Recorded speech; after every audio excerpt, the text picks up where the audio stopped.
Friends, welcome to my YouTube channel. आज का जो टॉपिक है वो है difference between disinfection and sterilization. Okay, तो डिसइंफेक्शन एंड स्टेरिलाइजेशन क्या होता है? Disinfection, this technique minimize the number of micro organism.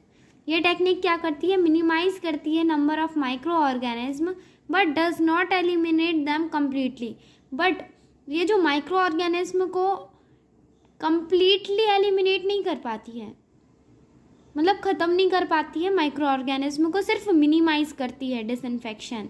Okay, then sterilization, this technique is elimination of all the micro organism. Sterilization से सभी जो micro organism हैं वो सब किल किए जाते हैं, और इस टेक्निक, ये जो पावरफुल टेक्निक कहलाती है स्टेरिलाइजेशन। बट डिसइंफेक्शन क्या करती है? Minimize number of micro organism को ही किल करती है। Okay, then second point, this method does not eliminate bacterial spores. जो ये डिसइंफेक्शन होता है वो क्या करता है?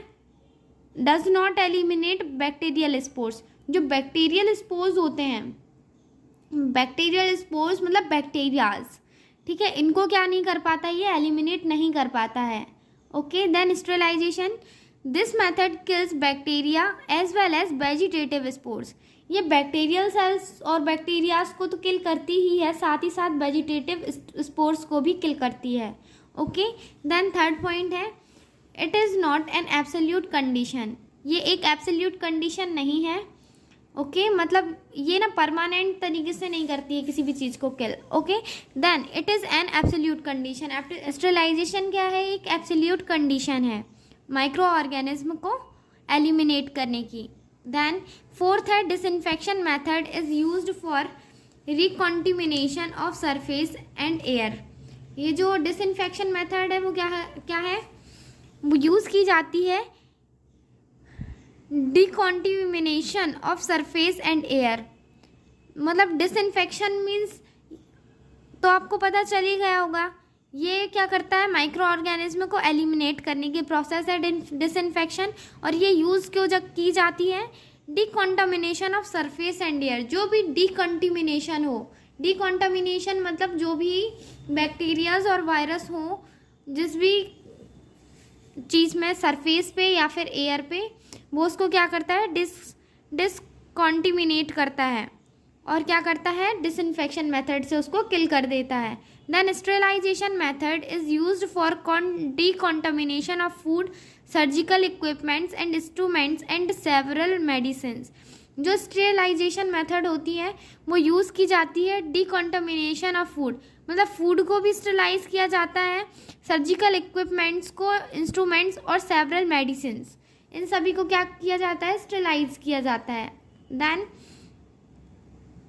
फिर फिफ्थ पॉइंट है, disinfectant are commonly use in daily life. जो डिसइंफेक्टेंट होते हैं वो कॉमनली यूज़ किए जाते हैं हमारी डेली लाइफ में।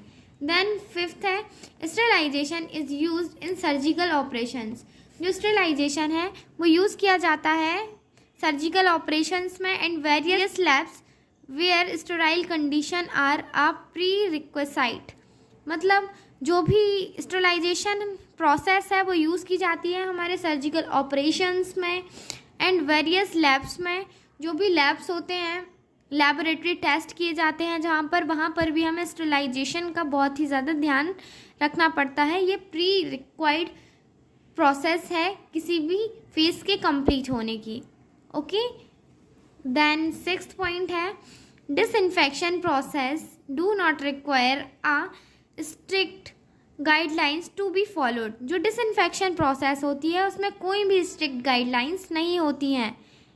ओके, देन जो सिक्स्थ है, the sterilization process are well laid down and follow a strict protocol to completely kill the pathogens. जो स्टेरिलाइजेशन प्रोसेस है वो क्या है? वेल लेड डाउन प्रोसेस है, ठीक है, and follow a strict protocols, और इसमें स्ट्रिक्ट प्रोटोकॉल्स को फॉलो किया जाता है इस प्रोसेस को कंप्लीट करने के लिए, पैथोजेंस को किल करने के लिए। Okay, video complete. अगर आपको कोई भी कोई भी प्रॉब्लम आई हो इसको समझने में तो प्लीज़ मुझे कमेंट कर दीजिएगा, और वीडियो पसंद आई हो तो लाइक कर दीजिएगा और चैनल को सब्सक्राइब कर लीजिएगा। BSc nursing first year examination से रिलेटेड जितने भी इम्पोर्टेंट क्वेश्चंस होंगे वो हम आपके लिए लेकर आएंगे। Okay, bye bye.